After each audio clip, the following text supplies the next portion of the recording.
our incredible shrinking president. That's the focus of tonight's angle. Joe Biden thought that he'd wipe away the national disgrace of his Afghan withdrawal by addressing the nation with an angry and hectoring tone today. We reached out 19 times to Americans in Afghanistan with multiple warnings. The decision to end the military airlift operations at Kabul airport was based on the unanimous recommendation of my civilian and military advisors. Their recommendation was that the safest way to secure the passage of the remaining Americans and others out of the country was not to continue with 6,000 troops on the ground in harm's way in Kabul, but rather to get them out through non-military means. Less than 2 weeks ago, Biden said we'd stay until every American got out of the country. But today, he claimed leaving 10% behind was a win. The bottom line, 90% of Americans in Afghanistan who wanted to leave were able to leave. Secretary of State Blinken is leading the continued diplomatic efforts to ensure safe passage for any American who wants to leave Afghanistan. Joe Biden thought he would reverse the public's growing distrust of his presidency with bragging and meaningless counterfactuals.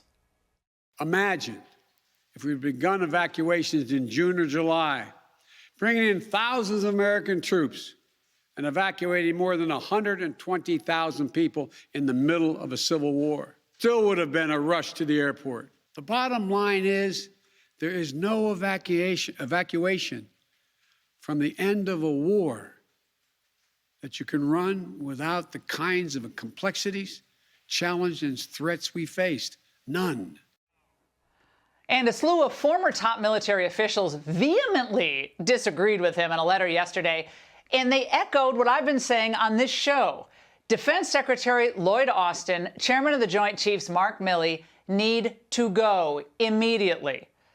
The nearly 90 retired generals wrote, "The consequences of this disaster are enormous and will reverberate for decades.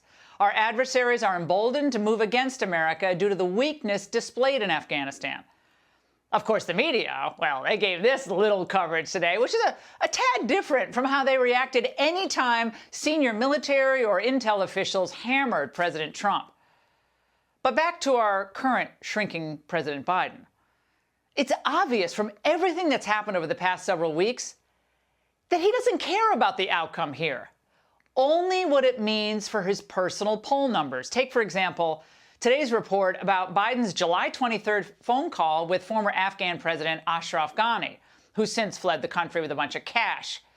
Now, Biden wasn't focused on the facts on the ground as much as how it would look if things ended up collapsing. In much of the call, Biden focused on what he called the Afghan government's perception problem. I need not tell you the perception around the world and in parts of Afghanistan, I believe, is that things are not going well in terms of the fight against the Taliban. There's a need to project a different picture.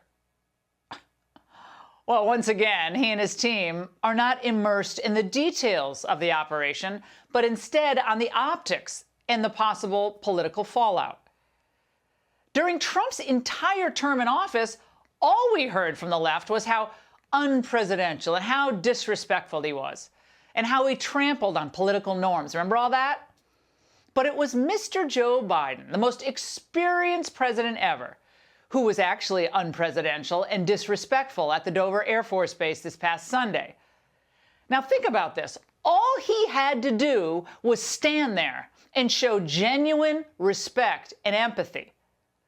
But what he'll be remembered for is looking at his watch and some perfunctory comments to parents. It didn't go well.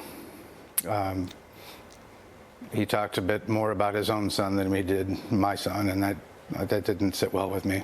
In reference to the checking of his watch, that didn't happen just once. That happened on every single one that came out of that airplane. I couldn't look at him anymore after that, just considering especially the time and why we were there. It was, I found to be the most disrespectful thing I've ever seen. But this is who Joe Biden is. He's always been a small-minded grifter who's generally been considered a self-promoting buffoon for most of his career. That's why he wasn't nominated in 2016 after being vice president to Barack Obama for 8 years. Think about it this way. Over the past 50 years, Biden never said anything significant or meaningful. Never. And it was the same today. His speech was supposed to mark the end of our longest war, and yet he literally sounded like any random liberal pundit. Like one of the Joys, Behar, or Reed. Petty and trivial. Even Trump-hating Bill Kristol panned it. At the end of a 20-year war, you should give a presidential speech. You should reflect on what it meant. And instead, it was a very kind of legalistic, defensive defense of debating points, in a way, what he had done over the last few weeks. The impression is he's not quite meeting the moment, I think. First of all, I never thought I'd ever agree with him again in my life, nor did I ever think I would ever play a soundbite from Bill Kristol, but there you have it. Anything's possible. It's almost as if Joe Biden's disappearing before our very eyes. He's just not all that relevant. The real political debate will continue between the hard left and the rest of us who want to save America from socialism in decline. At least through the midterms, domestic policy is in the hands of Schumer and Pelosi. Important foreign policy decisions are going to be largely determined going forward by the EU and China, certainly not by this little fellow. The fact is, the rest of the world doesn't take Biden seriously. His own people don't even take him seriously. Either they don't let him answer questions, or they carefully choose the reporters he'll take questions from. Ladies and gentlemen, they gave me a list here. The first person I was instructed to call on was Kelly O'Donnell of NBC. I'll take your questions, and as usual, folks, they gave me a list of the people I'm going to call on. I'm not supposed to take any questions, but go ahead. Mr. President, on Afghanistan. I'm not going to answer Afghanistan now. Can you just... Can you guarantee every American will be out before?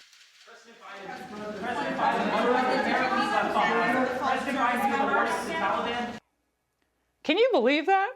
Today he wouldn't answer any questions. He was just a warm-up act for Jen Psaki, who occasionally does her best to spin Biden's incoherence.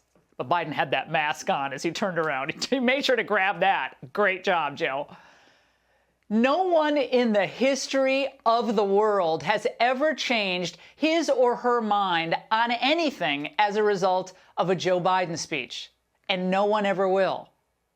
But after this latest disaster, not a single world leader is paying any attention to Joe Biden anyway. He and America under his leadership is diminished. Everything he touches goes sideways. And then he ends up getting angry at you when it does. He blames others, as he did with Donald Trump today, while claiming at the same time that the buck stops here. Let me tell you what a real president would have done today. He would have taken actual responsibility for what unfolded, and he would have treated the families of the fallen with real respect and real compassion. He wouldn't have talked about his own family or his own loss. He would have fired everyone responsible for the catastrophe. He would reassure the American people that under his watch, our troops would never again be left as sitting ducks, and that our country would never again be humiliated as we were in Kabul. And a real president, a real man, wouldn't have left 10% of Americans behind in Afghanistan. He wouldn't have left one behind.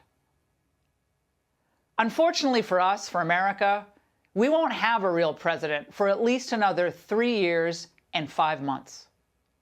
And that's the angle. Hey, Sean Hannity here. Hey, click here to subscribe to Fox News YouTube page and catch our hottest interviews and most compelling analysis. You will not get it anywhere else.